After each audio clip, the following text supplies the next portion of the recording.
తన కొడుకుని బతికించుకోవడం కోసం ఈ తండ్రి నాన్ స్టాప్ గా 4 బిర్యానీలు తిన్నాడు. ఇతని పేరు గణేష్. ఇతను చెన్నైలో టాక్సీ డ్రైవర్ గా పనిచేస్తూ ఉంటాడు. రోజుకి 600 లేదా 700 రూపాయలు సంపాదించేవాడు. ఒకరోజు తన కొడుక్కి ఆరోగ్యం బాగలేక హాస్పిటల్కి తీసుకెళ్తాడు. డాక్టరు ట్రీట్మెంట్ కోసం 50,000 రూపాయలు ఖర్చు అవుతుందని చెప్తాడు. తన దగ్గర డబ్బులు ఉండవు. ఇతను చాలా పేదవాడు. ఏం చేయాలో అర్థం కాక రోడ్డు మీద వెళ్తూ ఉంటే ఒక హోటల్ దగ్గర బిర్యానీ ఆఫర్ కనబడుతుంది. ఆ ఆఫర్ ఏంటంటే 30 నిమిషాల్లో నాన్ స్టాప్గా 6 బిర్యానీలు తింటే 1,00,000 రూపాయలు, 30 నిమిషాల్లో నాన్ స్టాప్గా 4 బిర్యానీలు తింటే 50,000 రూపాయలు ఆఫర్ కనిపిస్తుంది. చూసిన వెంటనే ఆ వ్యక్తి వెళ్ళి ఆ గేమ్లో పాల్గొంటాడు. తన కొడుకుని ఎలాగైనా బ్రతికించుకోవాలని చెప్పి బిర్యానీ తినడం మొదలు పెడతాడు.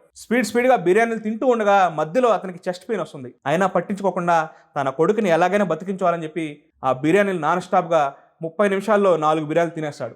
30 నిమిషాలలో 4 బిర్యానీలు తినేసి 50,000 రూపాయలు గెలుచుకొని తన కొడుకు ట్రీట్మెంట్ని పూర్తి చేసుకుంటాడు. ఒక తండ్రి తన కొడుకు కోసం చివరికి తన ప్రాణాన్ని కూడా లెక్క చేయలేదు. ఇది నాన్న అంటే. కానీ ప్రస్తుతం చాలామంది పిల్లలు పెద్దయ్యాక తల్లిదండ్రులు రోడ్డుని పడేస్తున్నారు. తల్లిదండ్రులు పట్టించుకోవట్లేదు. ఒక్కసారి ఆలోచించండి, మనల్ని పెంచడం కోసం, మనల్ని చదివించడం కోసం మన తల్లిదండ్రులు ఎంతగా కష్టపడి ఉంటారు. నాన్న అంటే ఒక బాధ్యత.